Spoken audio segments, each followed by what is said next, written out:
Welcome to MuggleCast, your weekly ride into the Wizarding World fandom. I'm Andrew. I'm Eric. I'm Micah.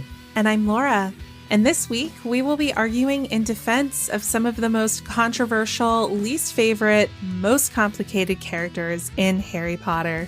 That's right. Well, before we begin, I'd like to shout out the brand new Hogwarts Hunt, which is a fundraiser that's being put on through various members of the Harry Potter community. I'm very excited to say that MuggleCast is the head of Hufflepuff House, but actually we're among a lot of greatness. The Gryffindor head is Chanel Williams, who you may know for her TikTok McGonagall impressions. The Ravenclaw head is Chris Rankin, aka Percy Weasley, and the Slytherin head is Maya Bloom, who plays Caro in Fantastic Beasts. Anyway, we are up against those fellow team leaders, but really, it's all a wonderful charity. To be doing a scavenger hunt, look at the MuggleNet socials for more information and MuggleCast socials as well for the clues, or you can donate to each of our charities. In fact, our charity that we're playing for this is the Transgender Law Center. We got to support and do anything that we can to prevent discrimination, and that's where the Transgender Law Center excels. For more information, check out bit.ly/Hogwarts Hunt.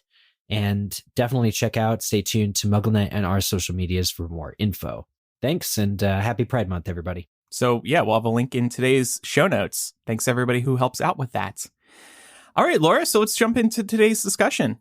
Yeah, I'm really excited for this. It's something that we've been toying around with for a little while. It started out as doing a defense of James Potter conversation, but we realized there was more room to expand that and look at some other characters who are complex in the series.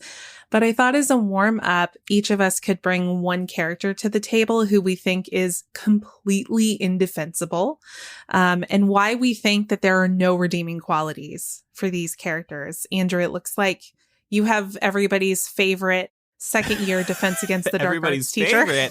Not after I'm done with him. Yeah, so Lockhart, obviously. There is a special kind of evil, in my opinion, in stealing the adventures of others, then wiping those adventures and everything else from these unsuspecting people's memories, and then profiting off of these stories by claiming they are his own. And then to carry the ego of someone who actually did all these things. He's an extremely egotistical guy. And then to accept a role at Hogwarts with a bunch of lies as your resume, where he will be unqualified to teach, and he knows that deep down. And then, of course, as we see in Chamber of Secrets, he unsuccessfully comes to the aid of students, namely Harry. It's all based on a lie, and he isn't able to help them, and it's a unique kind of evil. He's not the evilest person in Harry Potter, but it's just a special kind of bad person, and it's always really bugged me. I'm a journalist, so I can't take when people lie. I'm not really a journalist, but it hurts my soul.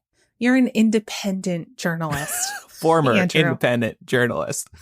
What I think is really interesting about Lockhart is that I think we've all had a Lockhart at some point or another. Maybe not someone who is as exaggerated and larger than life than this character. But I think that we've all had a teacher whose credentials we maybe question because they weren't the greatest teacher. And we all probably found ourselves wondering, how did this person get this job? Yeah, or even just a serial liar. I think we've all known somebody who loves to lie and finds it very easy to do to make them sound more impressive than they actually are. Well, and Lockhart's a great example of just unbridled ambition, right? Unchecked. There's been no one to ever say you can't do this. He's doing it, and he's like promoting himself to a ridiculous level, and he's not worth it inside. And that's a horrible trait. Usually if we were looking for a more redemptive character, you would have to have like an element of, I don't know, self-doubt, something lovable. There's nothing lovable about Lockhart deep down. He's harming people and actually putting all of the students at Hogwarts at an even greater risk. He's their defense against the dark arts teacher. They rely on him when stuff hits the fan, and he's incompetent. He can't do it. Yeah, I think we might have felt differently about Lockhart if he had if he had sort of a threshold that he could reach where he would realize what he was doing is wrong. For example, with Harry and Ron in the Chamber of Secrets, had he said, you know what, this is too far, I'm going to come clean, I think that we might be having a very different conversation about Lockhart today. But because he attempted to wipe the memories of two 12-year-olds and it ended up backfiring on him, we don't feel sorry for him. Right, He got what exactly. he deserved. Yeah. Okay. Eric, what about you? I have another Ravenclaw for the list. Professor Quirrell. And again, how does Dumbledore choose these DADA teachers? I know. But yeah, I mean, we know that Quirrell was actually a competent professor, and he ventured off before Harry's first year into the woods to go and find Voldemort. And based on some extended canon, he thought he could either subdue Voldemort or wanted some kind of glory or accolades to locating him. Unfortunately, we know how this worked. Voldemort played him like a fiddle. Ended up, Quirrell is now Voldemort's #1 supporter, and in fact, sharing his human body with him in a quest to find and get the Philosopher's/Sorcerer's Stone and bring it back to life. So because of Quirrell's ego, which I don't think we've really focused on very much, because of Quirrell's own, I can do this, he ends up nearly unleashing Voldemort on the world a few years before we know that Voldemort actually returns. And it's just a complete disregard for the danger of the situation. When you make a decision that puts yourself at risk, okay, that's your decision. But when you make a decision that's going to impact the entire wizarding world, like think about the consequences of your actions here. And there was none of that. Again, it was just ambition the whole way through for Quirrell. And, you know, he spends his last year or so of life cowering under the guise of a wizard much more powerful than him, which he probably didn't think existed. So it's just the worst kind of mistake because it's a mistake, but it impacts so many other people. I like how the two non-Ravenclaws on this panel picked Ravenclaws here. They're the worst, aren't they? Yes, they're totally the worst. I don't know how you can be one. Micah and Laura. Yeah. Kidding. Well, I think that it's a great point because some of the ambition that is normally cast as a negative characteristic of Slytherins is also present among some Ravenclaws who turn bad.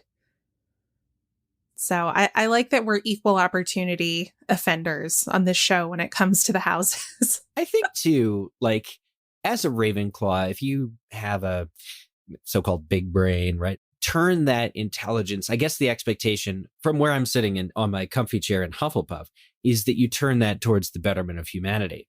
And if you kind of have more of a narrow focus and decide to use your smarts to propel yourself through, you know, high society, all the honors that gets you, and don't end up doing something like doing any philanthropic work or anything, then I view you poorly as a Hufflepuff. And so these Ravenclaws are examples of people that really were just in it for themselves, despite having potentially some level of skill somewhere along the way. Yeah. And there's a lot of hubris there too, right? For sure. I think if you look at a lot of the Ravenclaws that we know in the series, maybe with the lone exception being Luna, there's a lot to criticize. There's a lot to look at. There's a lot to evaluate because they have all kind of used their wits for negative purposes, especially in the cases of both Lockhart and Quirrell. Agreed. With great power comes great responsibility. Right. Oh, thank you, Uncle Ben. Well, shifting focus here, Micah, you have someone who didn't get to go to Hogwarts. No, but perhaps she would have been a Ravenclaw. Who knows? Oh, nicely done. Yeah. So I'm curious to get all your thoughts after this, but I think that Petunia may be one of the most overlooked villains of the Harry Potter series. While she has taken her nephew in to safeguard him against the dark side of the wizarding world, it may be worth wondering if even Death Eaters would be impressed by her treatment of Harry. She imprisoned him underneath the stairs, made him a servant to other members of the family, and allowed him to be shamed at every opportunity, even more so after his wizarding abilities came to light. She's more than willing to try and repress his magic And she's willing to let tall tales be told about her sister, demeaning both Harry's mother and father in front of him on countless occasions. So that's why I really don't think that she is defensible. We know that obviously she really wanted to go to Hogwarts and that Harry represents probably everything she wanted for herself. But again, this is family and this is also a child that she is responsible for. And she really does not do right by him at all. It's interesting. It's almost kind of like a hiding in plain sight type of thing, because you don't think of her as a villain since Dumbledore put Harry with the Dursleys. She is Lily's sister. It doesn't scream villain, but when you look at her this way, it's you get an entirely different impression. So yeah, I don't know if I would go and say she was one of the worst, but most overlooked. Yeah, for sure. Well, put this way, if Harry were anybody else, other than Harry, with his unfailing sort of lack of self-doubt, she could have instilled in him some crippling anxieties that he either lived with long into adulthood or never recovered from because of her treatment and abuse of him. I do agree she belongs kind of on this list of the irredeemable ones, because if you take what a caregiver or mother figure is supposed to be and turn it on its head, you get Petunia. Yeah, it's a great point. And, based on this conversation, it has me wondering, did anybody, when we first read book 7 and we found out the truth about Petunia's backstory, did we feel anything for her? Or did that not move the needle for us? I don't know that I looked at Petunia through that lens when I was first reading the series, where I would look back and think about how she brought up Harry. I think that's more of something that we've all gotten to talk about over the course of like the last couple of years and looking at the series through an adult perspective. I do think there was probably part of me that felt a little bit bad for her. She seemed like she was on the outside looking in, and she really wanted to go to Hogwarts and she wanted to be just like her sister, but for whatever reason, Dumbledore doesn't let her in, and you do feel for her, I think, to some extent. It's because Petunia didn't have a bakery, so she can't come to Hogwarts. Right. Wow, that when you put it that way, ooh, that's pretty rough. Isn't that rough? Dumbledore's like, what is she going to bring to me? Really? I'm not like that Kowalski guy who always brings me fun pastries. I want some fresh bread and pastries. Yeah. A man with a pan and a plan. It makes you a man with a pan. Somebody make that shirt, please. Man with a pan. It makes you wonder, why wouldn't Dumbledore have given Petunia a fake wand? He already did it with one Muggle. Oh my God. This is why prequels are dangerous. Yeah, this is exactly, yeah. And it's not like Jacob at this time is studying at Hogwarts. It was just a visit, but right. still, I think Petunia would have appreciated a field trip. Yes. A sympathy field trip. Early on, especially. As far as do we feel bad for her after learning that stuff, it's kind of like Snape for me. There is sort of this tragic backstory. There's this human moment where we as the audience can be like, oh, I get that. I can connect to that emotion of feeling sad and disappointed. But from that point forward, if your choices are all garbage like Snape's and Petunia's were, there isn't that much redemption to be had. I'm not going to feel that sorry for you. It's uncomfortable kind of, but it's not very much, because I'm just able to say, look, you resolved yourself to like hatred and bigotry and all this other stuff later. It's like, just because you were sad as a kid and then you went and made other kids sad. So who are you, really? Right. It's about the choices you make, right? Of course. Speaking of that man, though, I think he's probably an indefensible character to some extent. Yep. And as it relates to Petunia, let's just look at what he did. He denied her entry to Hogwarts. And I know it's not technically up to him, and then years later, what does he do? He puts the son who has all this magical ability of her sister at her doorstep and makes her responsible for taking care of him, re-exposing her all over again to the magical world. I think there's something a bit sinister in that. Well, then again, that's how we process emotions. We have to have like that exposure therapy of like, Petunia was presented with the choice of continuing to resent her sister or starting anew. And she chose the former rather than the latter. So I think there's not to defend the indefensible Dumbledore. I do agree a lot of what he does is indefensible, but I think that there's only a certain amount of things he could have predicted. We know he needed to put Harry with Petunia because of the particular magic that he was working to protect him. Great point. Well, I'll share mine, and this one is probably one of the more predictable options here. I chose Umbridge. I think that she's one of the most obvious villains in the series. She's not leading Voldemort's movement or marching at the front of a crowd of Death Eaters ever, but she is using her position in the bowels of government to support it. And as Sirius said in book 5, the world isn't separated into good people and Death Eaters. And I think that is a perfect descriptor of Umbridge. Laura, you just quoted Sirius Black in a defense? It's so beautiful. I love it so much. I know. I have problems with Sirius, but not as many as I have with Umbridge. So that's the good barrier. Good. But I wanted to ask y'all before we move on here, of these characters that we've stated as indefensible, which one of them would you say, if you had to pick one that was like the most indefensible, who would it be? Well, I'll never be over Umbridge and her detentions for Harry. Just the worst of the worst. And I still remember feeling so mad at her reading Order of the Phoenix. So I think of this list, I have to go with Umbridge. Same. Agreed. Great. But here's the question. Would any of you have saved her from the centaurs, or would you just left her? I would save anyone from the like, I don't know. I would like to think that my humanity would override, and I would say I wouldn't want anyone to be tortured. Yeah. Even if they deserved it.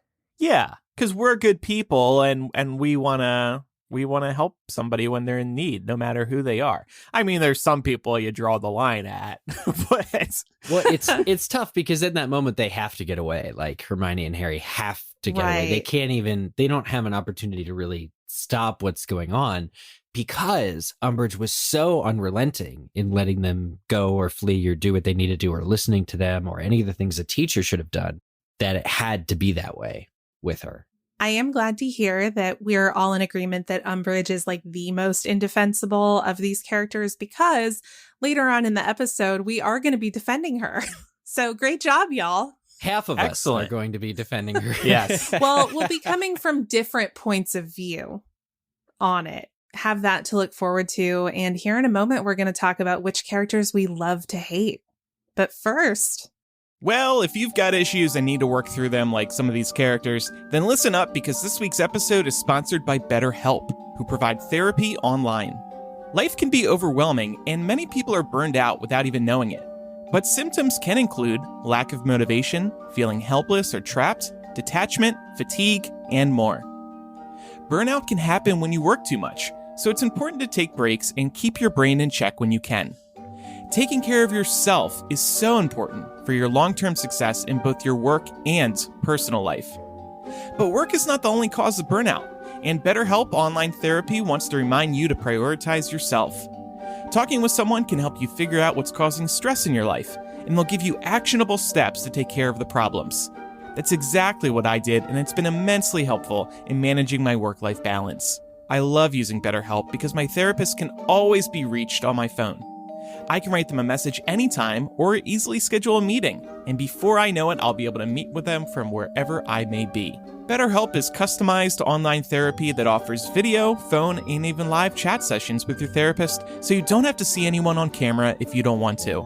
It is much more affordable than in-person therapy, and you can be matched with a therapist in under 48 hours. MuggleCast listeners get 10% off their first month at betterhelp.com/MuggleCast. That's betterhelp.com/MuggleCast.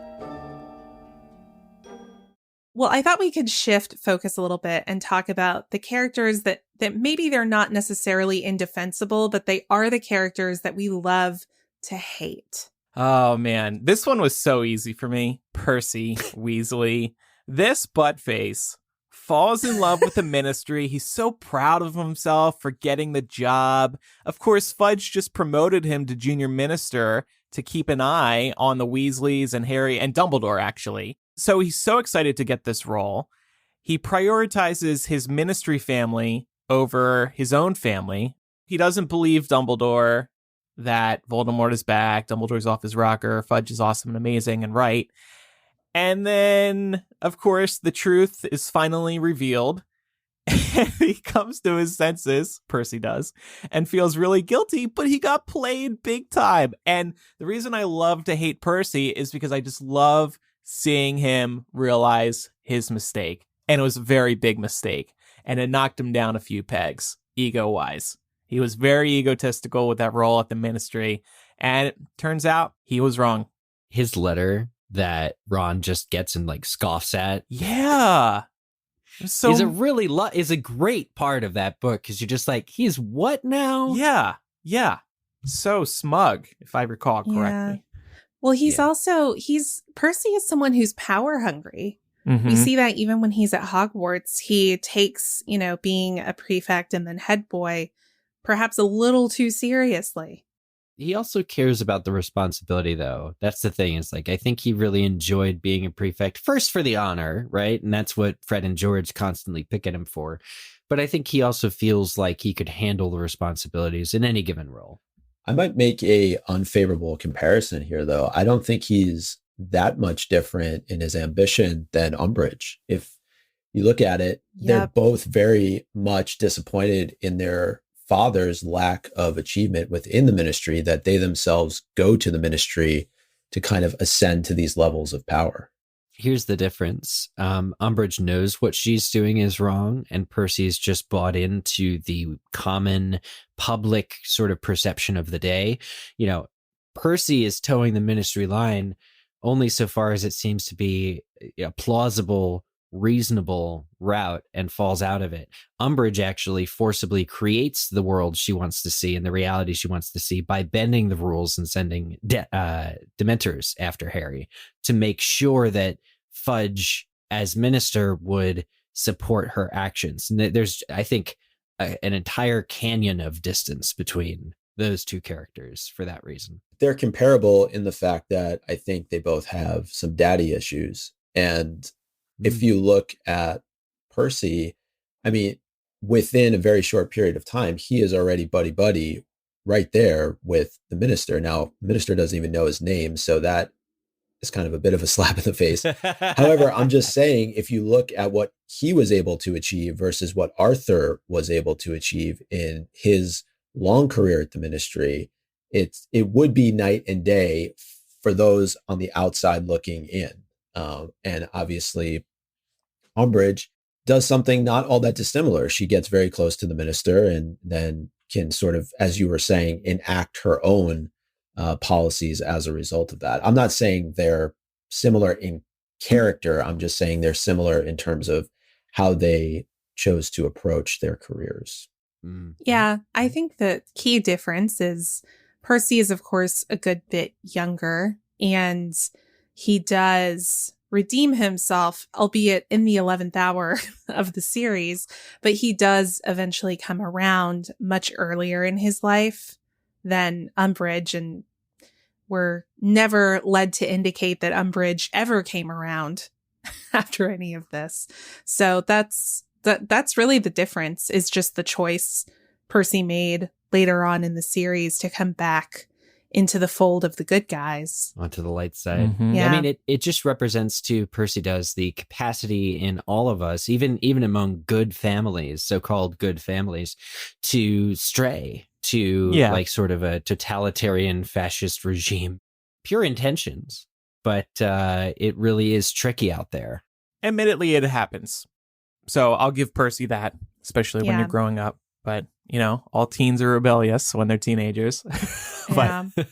I just want to say, and this is plugging our Discord and thus our Patreon, I'm really loving the discourse that is happening in our Discord right now, where people are making some real life comparisons to what Umbridge and Percy would do in some, real life current situations happening that you might see reported on the news. It's very funny. You should join our Patreon. It's a ton of fun over there. We love hanging out with these folks on Saturday mornings. But Eric, do you want to tell us about Snape?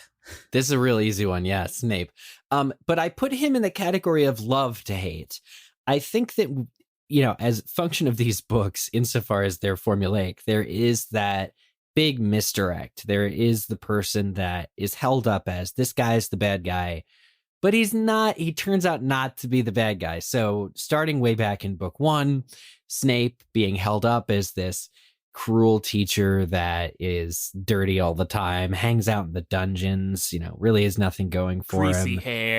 Greasy hair, that git. But it turns out that he spent the whole first year of Harry's year at Hogwarts protecting Harry. And you're just like, what? Double take? That said, once you have that revelation at the end of book 1, it doesn't get better. He's still continuing to make life miserable for the students at Hogwarts. He does some really awful things to Hermione and Neville, really just shatters their confidence or tries his damnedest to. And so, yeah, not a good guy. But there's still this element. I think it helps that he ends up kind of being a good guy in the sense that he was working with Dumbledore to topple Voldemort and is possibly the single most important person, like the most important cog in that whole set of gears for that cause. So it's like, okay, I love to hate him because he is actually a good guy, but I really hate him. But then there's also that element of like, the scenes with him are just so ridiculous. I'm thinking in particular when Harry's knocked out after the Dementors swarm him and he wakes up in the hospital wing and Snape has regained control of the entire situation with Sirius Black.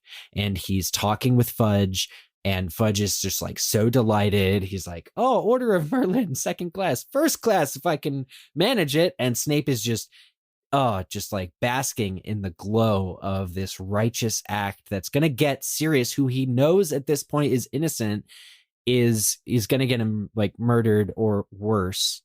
And Snape doesn't care. But that scene is so, because you feel kind of powerless. And then there's that triumph of Harry. You love having Snape as your, let's say, mini villain of any one particular book.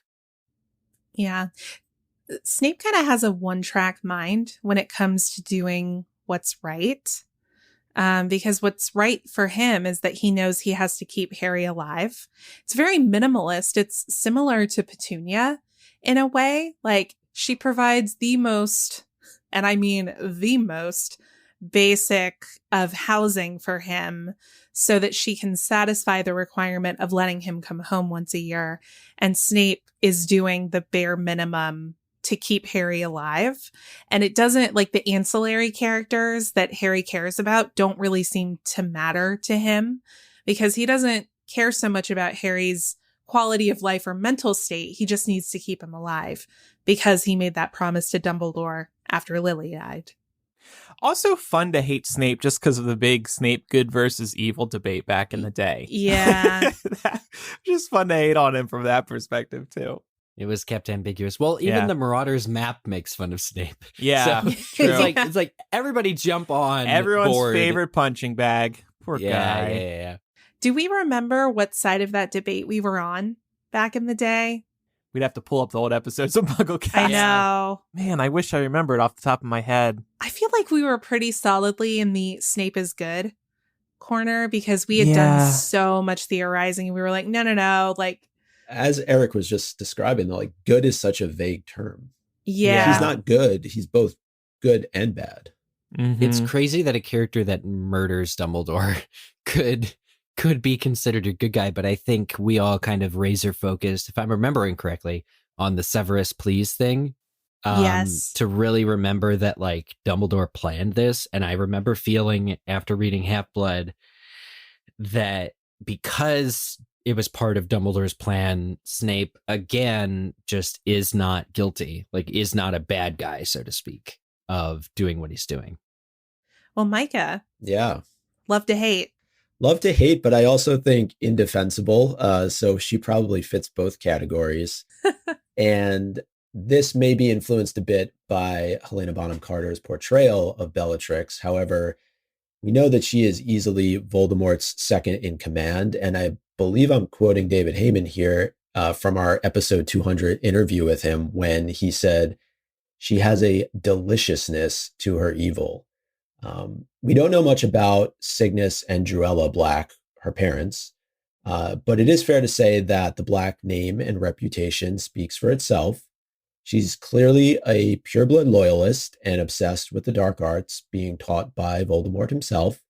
She's the most maniacal of her sisters, Narcissa and Andromeda, disowning Andromeda after marrying a Muggle. And probably most notably, she's responsible for the torture of Frank and Alice Longbottom and the murder of Sirius Black. So she has quite the resume, but I still think people love to hate Bellatrix. And she loves being evil. Mm-hmm. So she welcomes everybody hating her too, I think. Yeah. That's a key component, I think, is love who you are, even if who you are is a horrible person. It's an inspiring message. We all should carry Bellatrix's message with us. Yeah. Do you remember when Dumbledore was talking to Snape and, made it clear to him, I would prefer that you kill me because Bellatrix likes to play with her food. Yeah. Because he knew he would suffer, right? He knew Snape would make it quick. But I agree. I think that so much of this, and I think we've talked about this when we analyzed Bellatrix's character before, it is surprising to look back at the written word and see how little of Bellatrix there is in the books, actually. But Helena Bonham Carter just made that character jump off the page. Yeah. Yeah. To this Absolutely. day. Yeah. There's an example of the character sort of even being better in the adaptation than it is in the books again, because I think in the book, if you were to distill it down and erase our minds of any film portrayal and just have us assess the character, we'd say well, she's the fanatic. You got to have this evil regime. You have to have the true believer, evil regiment person. But then we'd just be yeah, she was in a couple of scenes. She did that thing with the Longbottoms. Then she just is always harping on the kids for being against her man, Voldemort. But there's a lot of color and flavor that Helena adds to it. Yeah. She also gets Harry to use the first unforgivable curse that he uses. That's right. I mean, she murders Sirius Black. I guess I should hate her more because of that. But also what did it for me was Spinner's End. Getting to see her the one person besides Voldemort that she feels some earthly attachment to, not her husband, surprisingly, but her sister, Narcissa, and their dynamic and their relationship is really interesting. But again, Bellatrix is there to say, you should be doing what Voldemort wants, no matter what. And so it's very good insight into her character. And for my love to hate character, I picked Rita Skeeter. I don't know that we've talked about her a ton on the show in recent history. She is not an amazing journalist by any stretch, but there is some cleverness to what she does. She was my favorite character to hate in Goblet of Fire, which is also my favorite Harry Potter book. This wasn't a connection that I made before I started planning for this episode, but I feel like I need to go reread it now to see if the Rita Skeeter arc was one of my favorite parts of the book. It was also really satisfying to see her outwitted by a 14-year-old. I love those moments and these characters who get bamboozled by teenagers. And while everything she does is sensationalized, her work does slightly graze the truth enough to entice her readers and to keep the plot moving along. Even thinking about the life and lies of Albus Dumbledore, there's a ton of sensationalism in there, but at its base, at its core, there is some level of truth. That's how we find out about Grindelwald and Dumbledore knowing each other. It's another place where Hermione sees the Deathly Hallows sigil and realizes that there's a theme here. So it gives Harry and Hermione a direction to move in. Yeah. So I really enjoy the character, not because I like her, but I do love to hate her. It's another one of those classic takes of how femininity is bad in the view of the author, the way she shows up, and she's very, posh and accomplished, but she actually does not want what's best for the wizarding world, if we all can believe that. She wants success and fame and fortune and all the usual trappings. So she's Lockhart with a quill. Yep. Yeah. Essentially. Do you think she was a Ravenclaw too? We could probably check on that. I do think, though, too, just like Bellatrix, there's a deliciousness to her evil. And that may also have to do with Miranda Richardson's portrayal of her. We don't get her a whole lot in the fourth movie, right? We actually don't even get her after that, which she does make a couple I of appearances, know. so that's disappointing. Y'all. Rita was a Ravenclaw. Okay. Yeah, I just Googled it. She was a Ravenclaw. Oh my God. There's a trend here. There's a Ravenclaw in every book. Leave this house. Leave this house. No, Micah and I have to redeem the Oh, reputation. fine, fair. Slytherin. Okay. Slytherin. It's a different kind of evil. Yes. Well, I thought we could chat about now, after we've warmed up with talking about some completely indefensible and some love to hate characters, what makes a character defensible or even complex enough that we enjoy them as readers? I think Snape is most often the example that fans of the books look to. There are even a lot of readers of the books who cite Snape as their favorite character, not because they agree with him ideologically, but because he is such a gray area, complex character. And I was just thinking off the top of my head, what are some of the characteristics of a character like this that maybe people can connect with or at least understand? And I think he's deeply intelligent. He has this tortured childhood. He's got an unrequited love angle. We've all been there at some point. I'm wondering, though, what is the most common defense of Snape that we've heard from Snape fans over the years? I think that Dumbledore really manipulated him. Yeah. Mhm. We see like Snape was a good enough person in the sense that he could love somebody. That's questionable whether it was healthy love, et cetera, et cetera. But then to have the back half of your life be dictated by this, megalomaniacal Machiavelli character that's going to like say, oh, you felt for this person, I'm going to use that to put you exactly where I want you the next 20 years. It's arguable whether Dumbledore was doing what absolutely needed to be done because he needed an inside man, because that's just Voldemort was that terrifying. But at the same time, it's wrong that Snape never really got to process those emotions necessarily, because he had to just kind of be in it for the last 13, 15 years of his life. Yeah. Yeah, I agree. I think Dumbledore is the most common denominator as to why Snape was most defendable. It's hard to argue with the fact that Dumbledore and Snape were working very closely together, and we consider Dumbledore mostly a good guy. Do we on this show? I feel like we critique Dumbledore a lot on this show. We definitely do. But I think I say from time to time that he's one of my favorite characters, if not my favorite character. He's a fascinating character. I just think, looking back on it, we're able to see how he was this master manipulator and moved all these different chess pieces throughout the Harry Potter series so that ultimately we got the result that we did. Well, I mean, when we look back at the indefensible characters that we started at the beginning of the show with, Dumbledore is the common denominator with all four of these people. Oh God. You just blew my mind. Yeah. But look, here's my rule of thumb. Good guy versus bad guy. Are they nice to children? Yep. That's it. Snape is not, he's no. Petunia's That's a good barometer. Yeah, I mean, rereading some of the ways he treats the students, like, it makes you sick. And in those moments, I'm like, damn, this guy really does suck. Yeah. But then Dumbledore's like, alas, earwax.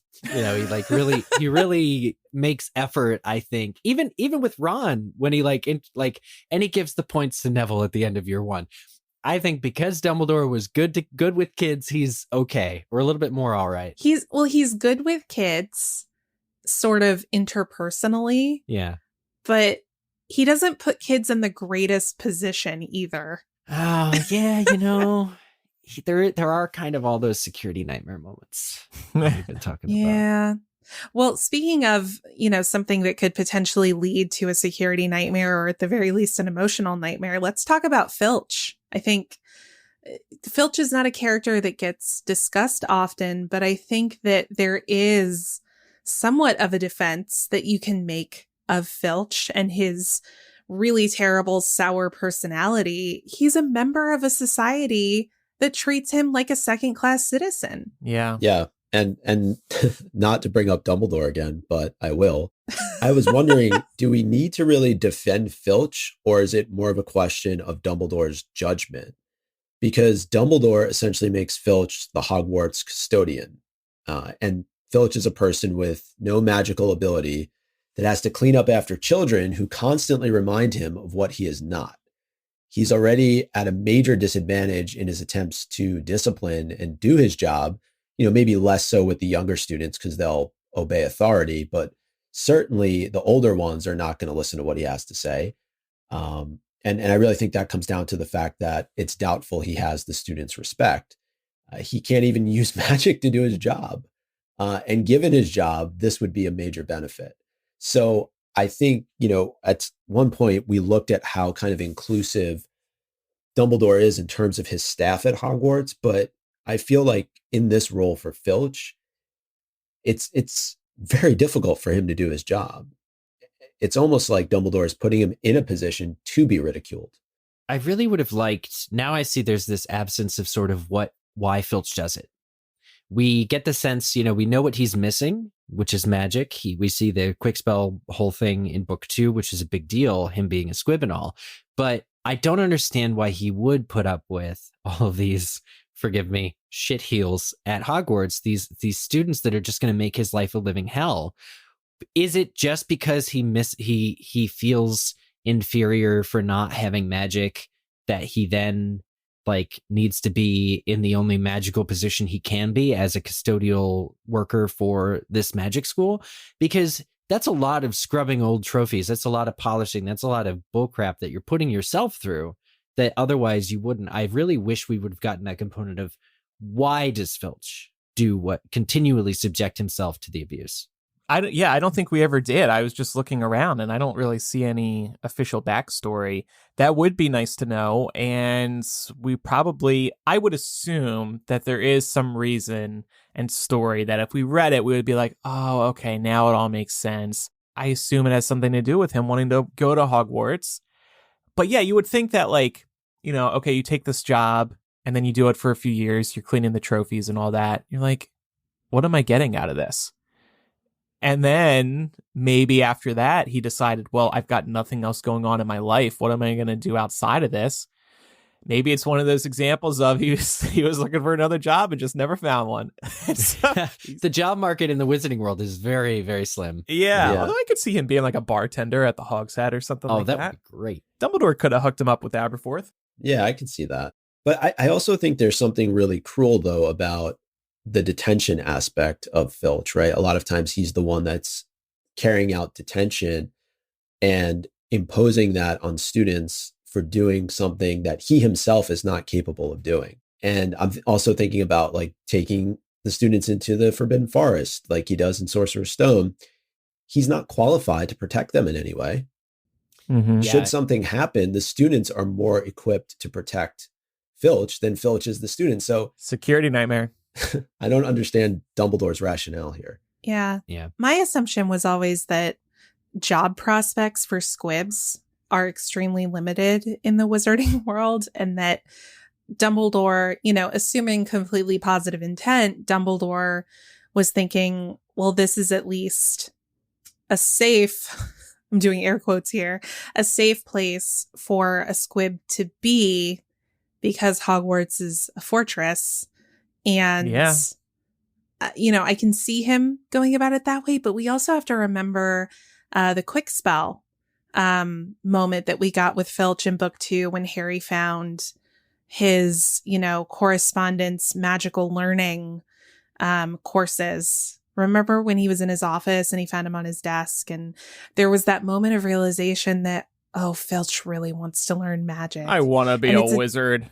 Yeah, and it's a deep insecurity of his. So it makes me wonder, did he want to be at Hogwarts because maybe he thought proximity to an educational institution might rub off on him and give him some chance? And we've heard, isn't this the premise of the new video game of you're going to be a late blooming wizard? Yeah. So maybe he's always just held out hope that one day that magic is going to kick in. But by the way, I do really like this comment from Danielle, who's listening live. She says Hogwarts offers great pet insurance. That's why he stays. Oh, Mrs. Norris. Sometimes it's all about the benefits. That makes a lot of sense to me. I don't know. Yeah. Pet insurance? Mrs. Norris straight up is petrified the whole second year. Hey, maybe Filch got a great payout from that. Yeah. Oh, yeah. Yeah, sorry for your damages here. He's got a great ADD policy on Mrs. Norris. But why are these conflicted characters so interesting? Filch is a character, I think it's pretty obvious from the way I talk about him. I find him interesting, and I find the prospects of what might explain his character to be really fascinating. And I feel like we missed out on some of that. Sometimes I wonder if there was supposed to be more there than what there really was, because there was so much establishment of his character early on in the books that kind of fades away as the books progress. I want to know what makes these characters so interesting to us. And we can use Filch or Snape or really any complex character in the series as an example here. There can be things like Snape, for example, things that he does that we're not in favor of. He objectifies Lily. He practices the dark arts. He's a pureblood maniac. And yet we can still see some good, or at least track the trajectory of when they had their departure from the bad side or from the darker side of things.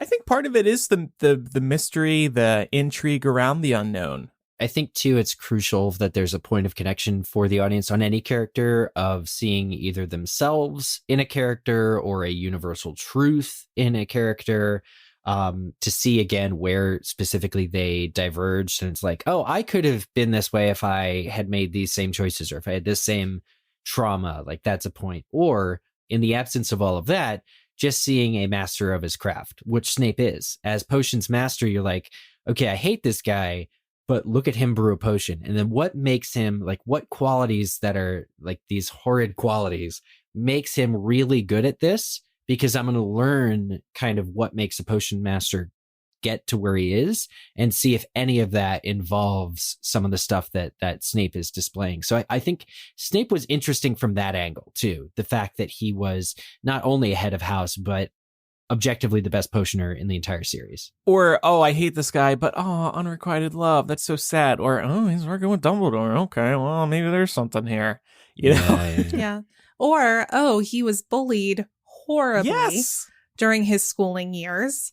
I was bullied during my schooling years. And that stuff, I was about to say a different word, that stuff leaves a mark. It does. What is that different word? Yeah. I honestly don't know. So again, it's a point of connection. You need a point of connection, I think, with the best characters to really love them so thoroughly. Conflict is king, as they like to say. There you go. Well, speaking of that point of connection and Snape's bullying during his Hogwarts years, let's talk about James Potter.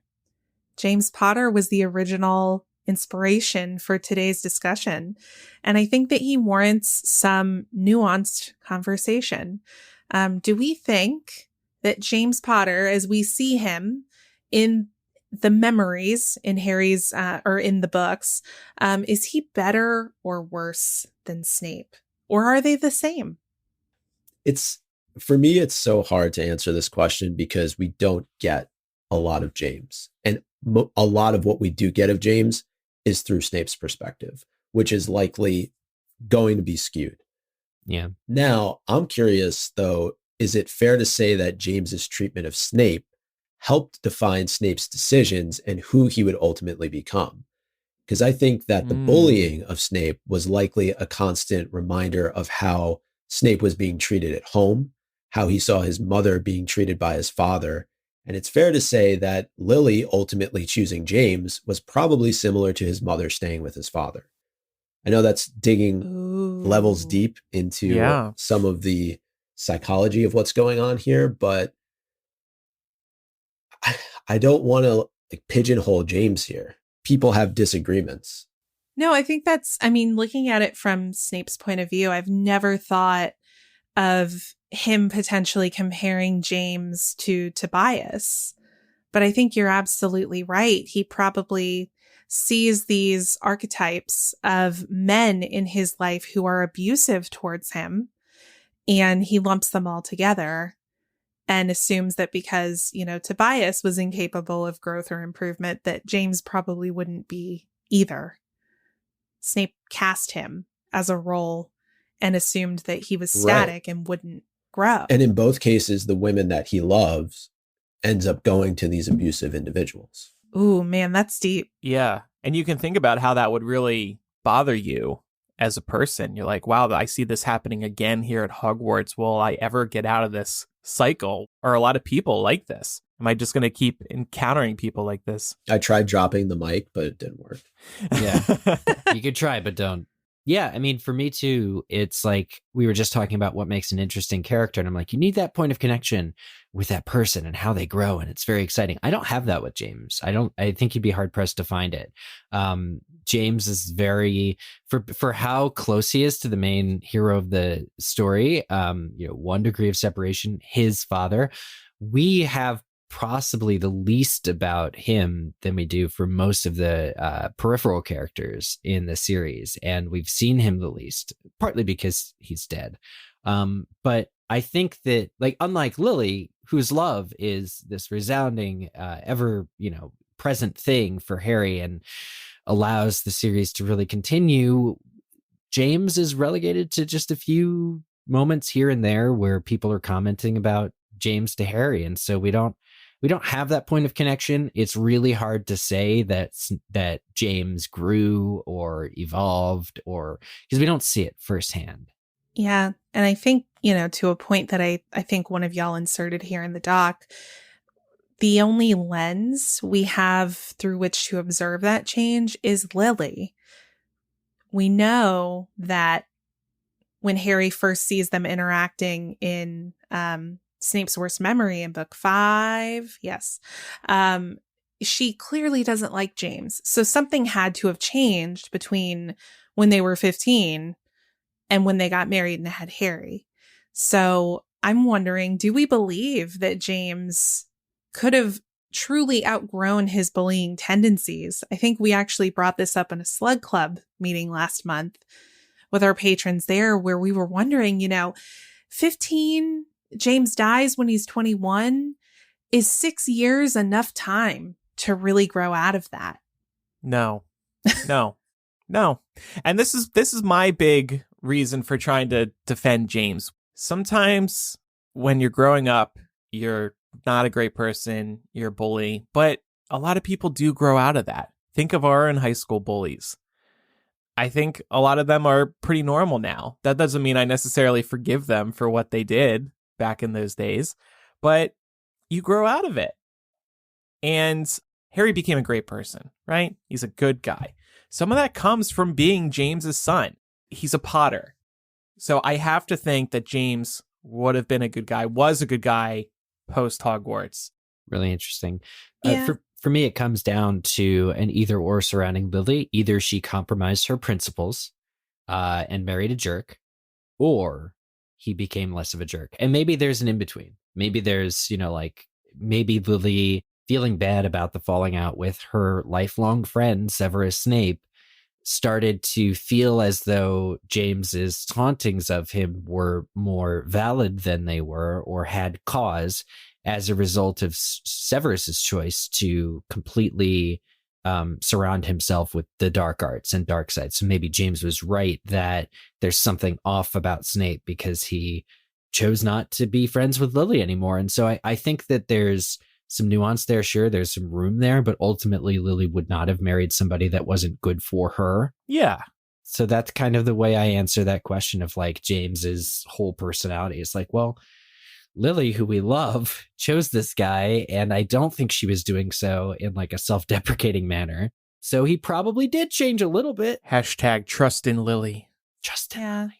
And I think that there is a degree to which we can assume that the 1 year Harry spent with his parents was a happy one. There's a comparison to be made here between Harry and Voldemort as babies.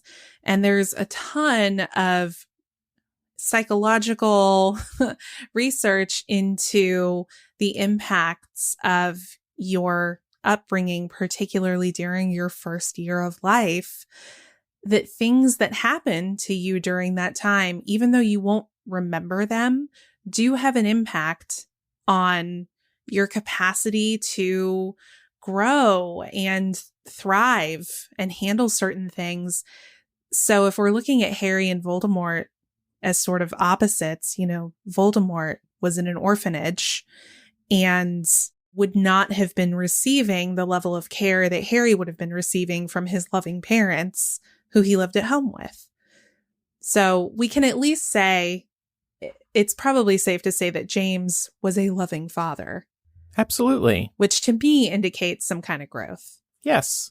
He was also part of the Order. Yep. He also trained to become an animagus when Remus was transforming, with Sirius and Pettigrew. So there are some elements that show he likely was a good person. We can't listen to everything that Snape said. Like, Snape thought that he was extremely arrogant, but Snape has reason to have bias towards James. So you have to take what some of Snape said with a grain of salt, too. Yeah. Well, and Snape is also extremely arrogant. Yeah. I mean, this is the guy who came up with a villain origin hero name for himself. Right. Wow. That's a good point. Right. Well, I'm also thinking, too, not just about James, but how some of the other Marauders, particularly Sirius and Remus, behave towards Snape.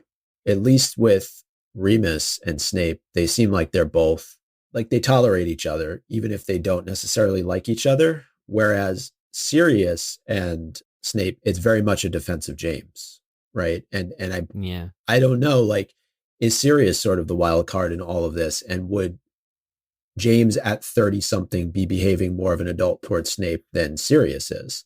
It's really kind of interesting to look at the psychology of it all, but we're never going to know because, unfortunately, James passes at 21, as you said. Yeah. Do we ever feel like, because reading over Snape's worst memory again, I almost wonder sometimes if James is performing for Sirius, or maybe they perform for each other. Yeah. I was going to say something similar to that. These four together, I think they, they might amp things up when they're together. They're the Marauders. They're a little gang. They're a little squad trying to impress each other. And that's kind of what you do as you're a kid as well. Like, you have your clique, and if you start interacting with other people, you're also trying to impress your clique while you're interacting with those other people, I think. We all just want to be loved and impress our friends and look cool for the girls. And unfortunately, sometimes that involves being a bully to other people. But to Eric's point earlier, the barometer for Snape is how does he treat children? Because he's a bully towards children, which is not acceptable as an adult. Yes. And do we see Agreed. James treating kids like that? No. 1,000% no. As an adult, no. Well, one last point on James. I just wanted to ask y'all, and we have no idea of knowing this really, but I'm wondering, what is your headcanon about what we think James did to change Lily's mind? Maybe stop trying so hard. Maybe once he saw that she was actually devastated over her loss of Snape as a friend, and she would never have told this to him directly. I think he would have relied on either Alice Longbottom or one of her female friends to be like, hey, what's going on with her? Evan seems a little under the weather or whatever. Then somebody would tell him and it'd be like, oh, and maybe in determining how he should approach still trying to date her, he had to come up with some maturity points to kind of help her out in that time, and actually became more of a friend than this stooge, I guess, so to speak. And I feel this is exactly the kind of thing that fans have always wanted to see. We want to see what those early days of Order of the Phoenix looked like. We want to see what it was like for the Marauders as they're coming of age under the threat of Voldemort rising to power. And then ultimately how all of these interactions played out. So what's the name of our friend? Staslav? Like, are you listening? This is what we want. I also read that James bought one of those Happy Wife, Happy Life t-shirts. And Lily was really impressed by that. Oh, she was like, he's the one. Did he get that down at the Jersey Shore on the boardwalk? You did the bare minimum. I hate those shirts, those license plate order things. It's like, man, that tells me a lot about what you think of your wife. Yeah, it's just like such a suck up thing to do. Yeah. This week's episode is also sponsored by Warby Parker. Warby Parker offers everything you need for happier eyes. Eyeglasses, sunglasses, contact lenses, and eye exams, and you can shop with them online or in stores. Glasses start at $95, including prescription lenses. Try Warby Parker's free home try-on program, too. Order 5 pairs of glasses to try at home for free. There is no obligation to buy. Ships free and includes a prepaid return shipping label. This is exactly what I did. I did the home try-on program. I picked out a few pairs that looked good to me through their website. Then I ordered my home try-on kit. I received the glasses and tested all 5 out in the mirror, took my time figuring out which one I liked best, and then I told Warby Parker which pair I wanted to buy. And then I sent the box of all 5 back with the prepaid label. Then they sent me a fresh pair of the ones I selected, but this time with a carrying case. It was a seamless process that is also immensely helpful because you never know how your glasses are actually going to look and feel just by seeing them online. You really need to try these on in person. And now you can try them on at home with no obligation from a great company who make great products. Give this a try. Try 5 pairs of glasses at home for free at warbyparker.com/MuggleCast. It doesn't have to just be sunglasses. It can be eyeglasses as well. And by the way, for every pair of glasses sold, Warby Parker distributes a pair of glasses to someone in need through their Buy a Pair, Give a Pair program. Since day one, over 10 million pairs of glasses have been distributed worldwide. For happier eyes and their awesome home try-on program, again, go to warbyparker.com/MuggleCast. That's warbyparker.com/MuggleCast. We also have links to today's sponsors in the show notes. Well, to round us out today, something that I hinted at earlier on in the episode, we are now going to try to make a difficult defense case of Umbridge. So we're working in teams. So Andrew and Micah are team 1. They'll be arguing that Umbridge is the way she is because of her childhood. Eric and I, we're going to talk about Umbridge's career aspirations being the real moment that she made some evil contributions to the world.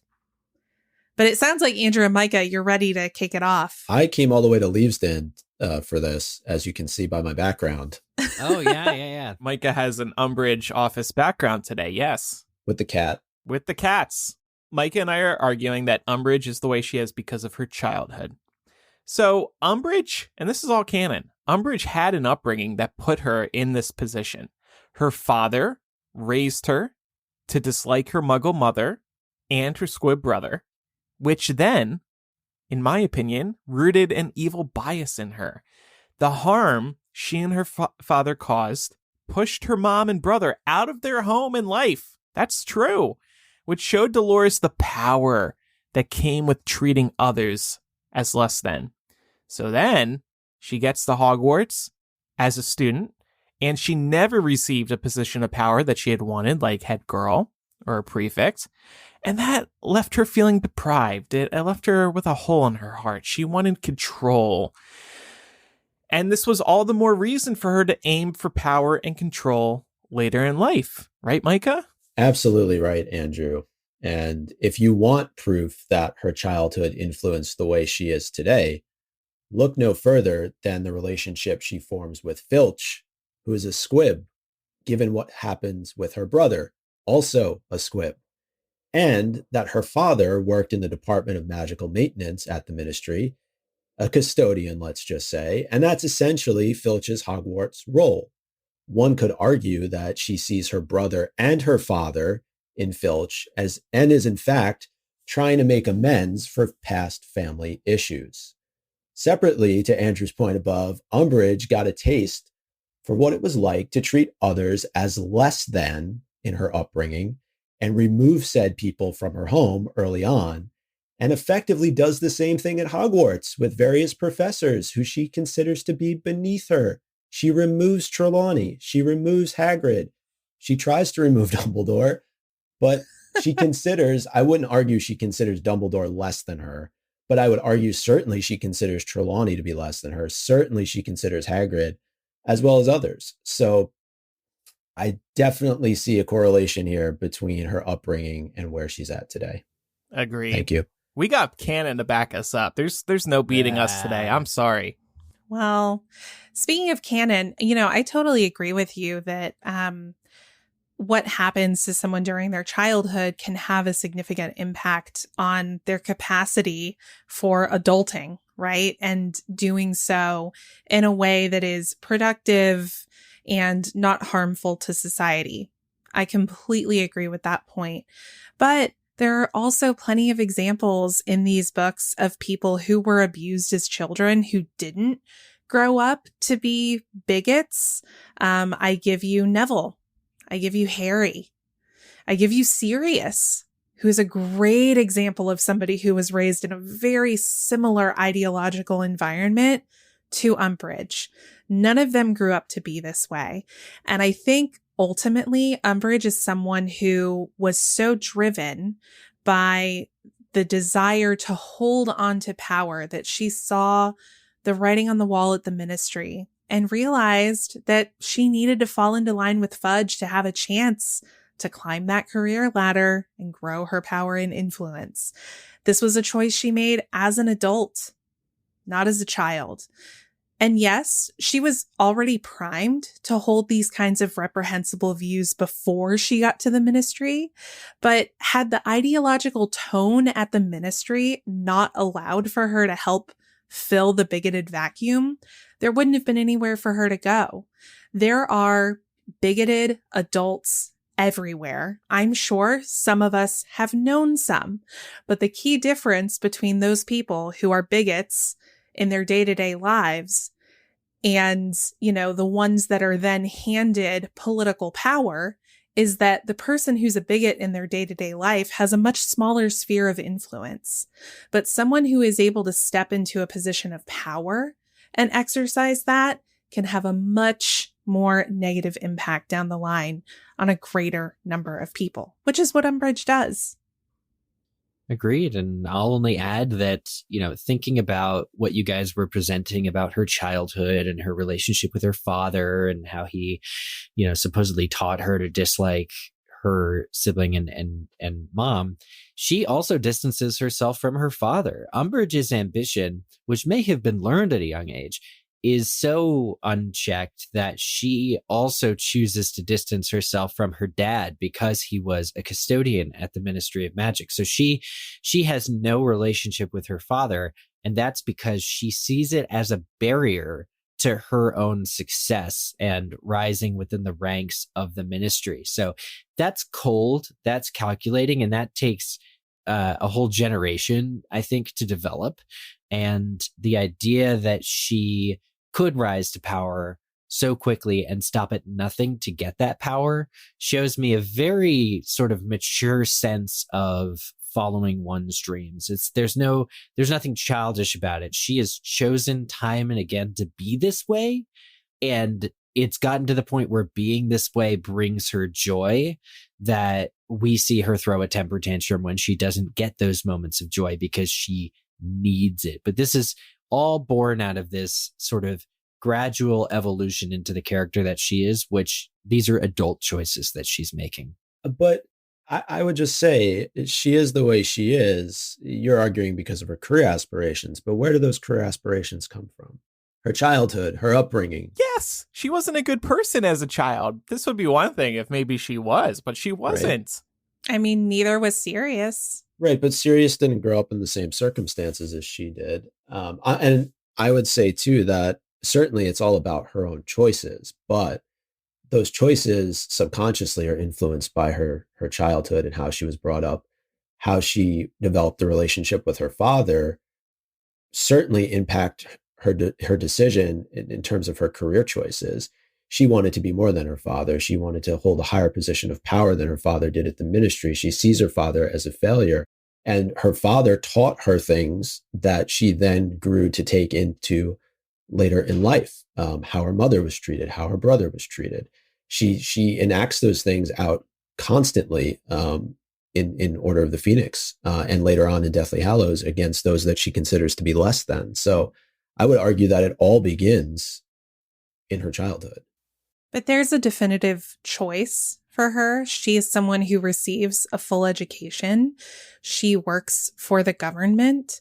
So there is a definitive moment of choice for Umbridge where she decides to use that influence to fuel her bigotry and her bad acting through her job at the ministry. Again, you know, it's our choices that define us, not where we came from. Yeah.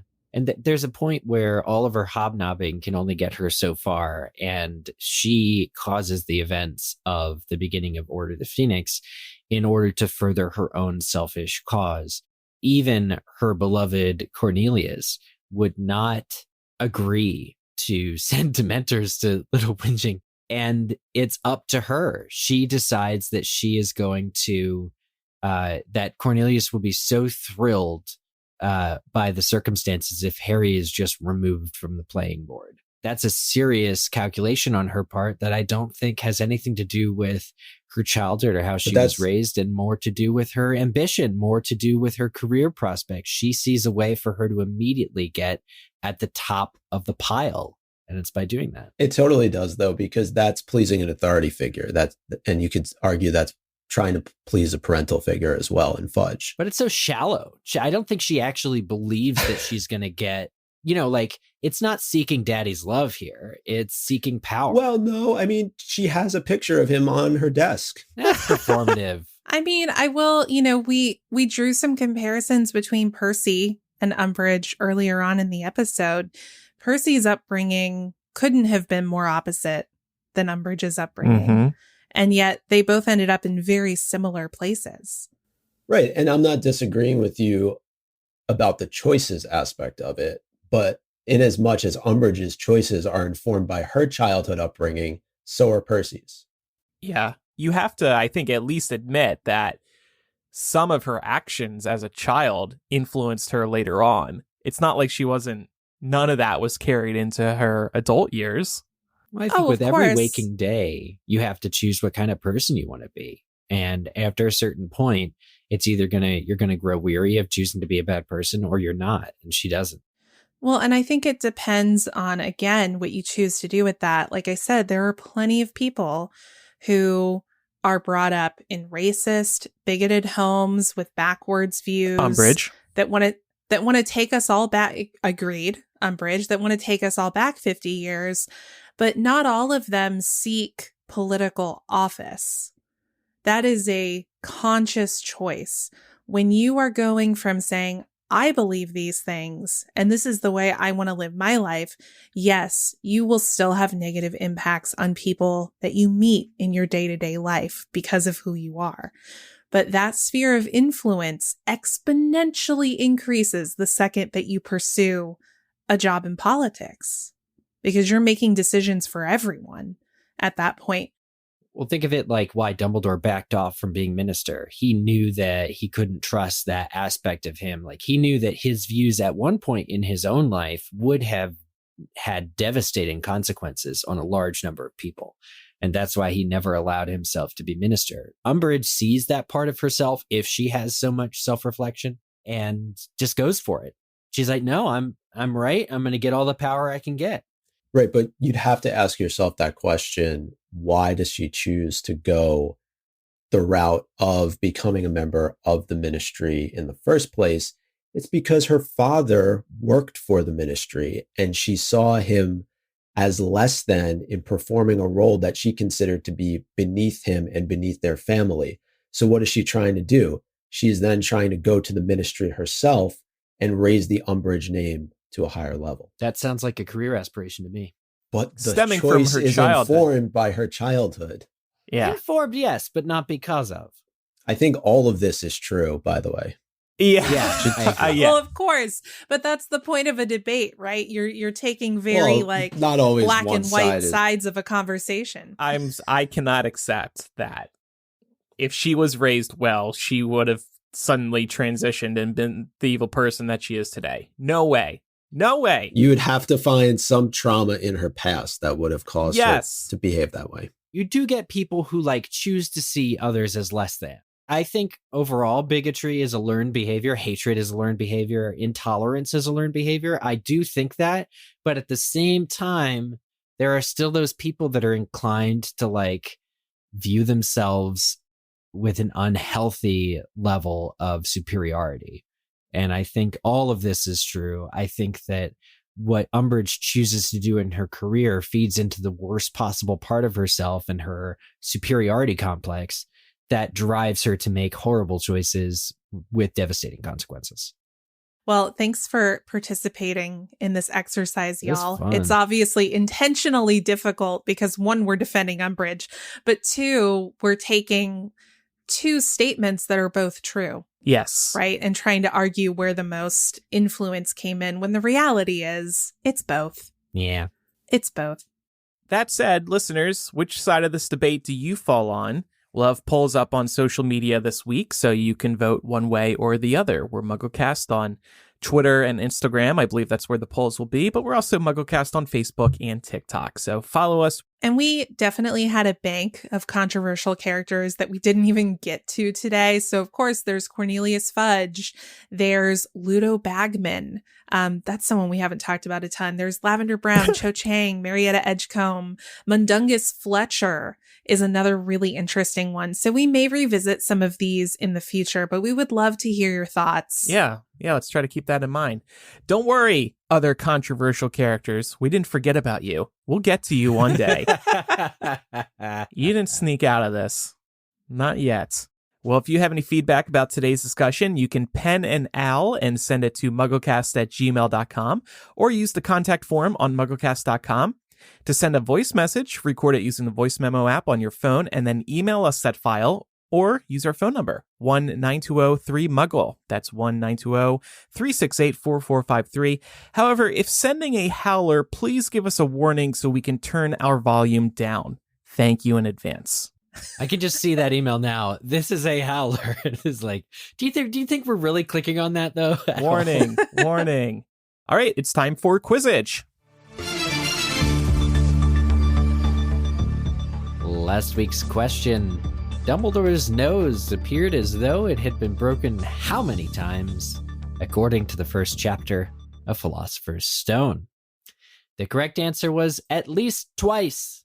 Correct answers were submitted to us by Ballyhoo Thunderplump, The Only Bort He Ever Feared, Whiskey de Goat, Ginny the Goat, Eleanor, Buff Daddy, Vecna's Man Bun, Boobatooperpuss, Kate Lyles, The Rouge Niffler, and others. I think it's supposed to be Rogue Niffler, but... Was that a Stranger Things reference too? Yeah, Vecna's Man Bun. Think so, yeah. There's a Harry Potter tie there as well. There is, with the actor. Congrats to all who submitted the correct answers. Here is next week's question. Since we talked about Umbridge so much on this episode, which of Umbridge's educational decrees, what number, barred teachers from giving students any information that was not related to the subjects they were hired to teach? Submit your answer to us over on the MuggleCast website, mugglecast.com/Quizzitch, or go to mugglecast.com and click on Quizzitch on the nav bar. 4th of July is coming up here in America, so we will be off next week. We will see you the week after. But if you're missing us, check out our Wall of Fame for more episodes on mugglecast.com. And also check out me on Swish and Flick, another Harry Potter podcast. Our friends run that show. And we discussed the history of Dumbledore's sexuality. Of course, I was there when the author revealed that Dumbledore was gay. So I retold that story and we discussed everything that's developed or lack thereof since then. So again, that's happening over on the Swish and Flick podcast, and we'll have links up on social media. Again, we're MuggleCast on Instagram, Facebook, Twitter, and TikTok. Also, make sure you're following the show for free in your favorite podcast app so you never miss an episode, and leave us a review. And as we mentioned a few times now, don't forget to support us at patreon.com/MuggleCast. It's easy to forget, but it's the reason why we're a weekly podcast. So I think that's about it. Thank you, everybody, for listening to today's episode. I'm Andrew. I'm Eric. I'm Micah. And I'm Laura. Bye, everybody. Bye.